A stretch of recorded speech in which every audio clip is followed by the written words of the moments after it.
Okay, my favorite subject, it's prevailing wage reform, is one of my top priorities. I believe it's very important for the state. I believe that it has been a taxpayer, I'll just call it a ripoff, for years. We continue to lose in any public project that we do.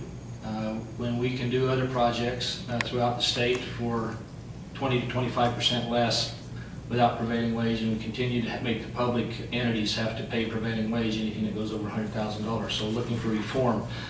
That is one of my big issues. There's a number of issues that I'd like to address on that, and I can discuss those right quick.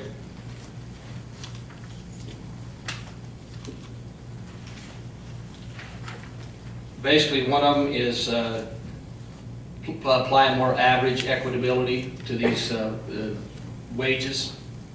What happens is there's a breakdown that, and most of the time it's because of people like myself that are open shops do not turn in the reports. Unions pay to have their people turn in their reports, which it costs quite a bit. And what I'd like to do is apply the average through the dealer model, which they take care of those to the state, and that would be a savings anywhere from $12 to $15, $18 an hour on there. There's been studies done on prevailing wage that even the Ohio study shows that when they exempted the school system, they saved up to 19–20% on each school. There was no lack of quality, no lack of productivity, and actually increased performance in getting the school done. So I tried to do that last session. It went nowhere. So this time I'm breaking it up into smaller bills to where, take little bites of the apple, so to speak. There's about 18 states that don't have prevailing wage law. The others do. Many of them are reforming that also, and have been doing so for the last couple of years. The states that are in the top recovery all over the nation are the ones without prevailing wage. Idaho, Utah, Arizona, and then all the southern states back east are doing well in their recovery methods, and they contribute that mostly to prevailing wage. So this is a hot topic and will continue to be so. So let's hear your questions. Good. Doesn't it also force or less contributions from Nevada businesses? It brings in more out-of-state contractors to do that work because of prevailing wage. If you eliminate prevailing wage, it hasn't shown that it brings in more. No, I'm just saying with prevailing wage in place, it brings in more out-of-state. There's less competition in-state from in-state contractors for that. I can't tell you if it does that exactly or not. One of the things is you take the rural communities. The threshold right now is once you go over $100,000 on any project, then you have to go to prevailing wage. Some of the rural communities, even Mesquite, doesn't have money to do the projects. I think if we get 20 to 25% more projects, that's like a jobs bill to me, especially in this economy. Just to give you a little more information about prevailing wage, every year since 2008, it's gone up anywhere from 7 to 9% every year. This year went up another 7% in wages, where everybody else is going down.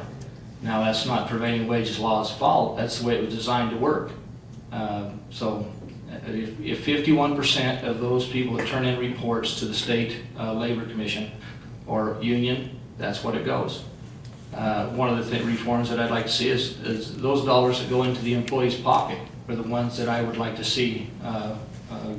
We'll go ahead and use that as the average, but many dollars go into other entities that with these collective bargaining units that have nothing to do and never even reach the employee's pocket. So there's a number, like I said, number of issues on that. Crescent, we did a prevailing wage project for Clark County several years ago, and the cost of the project was $98,000, and there were some things that could have been done that would have cost a little bit more to enhance that project, and it would have made it a much better project, but Clark County was unable to do that because they didn't want to go over that prevailing wage threshold, and so the project wasn't as good as it could have been, just because they couldn't go over that 100,000. Okay. Right. Kristen, is this limit set by the federal statute with Davis-Bacon? No, the Davis-Bacon is pretty much the model that it comes from, but prevailing wage is set up for what happens within that state.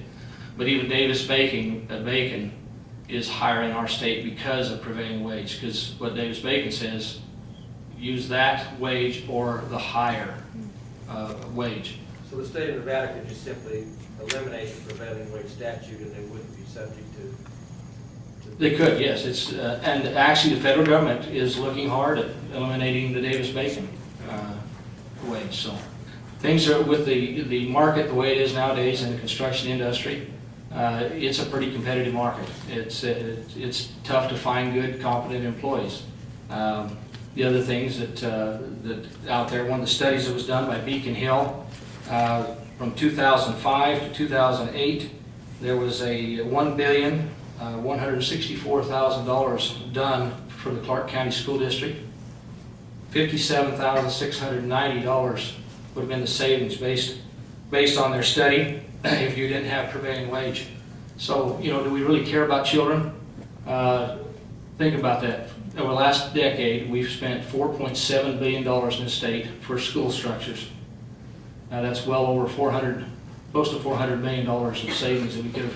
How many more schools, how much more maintenance could we have taken care of? People, they wouldn't be asking you to increase taxes on your property tax in this last vote that everybody denied.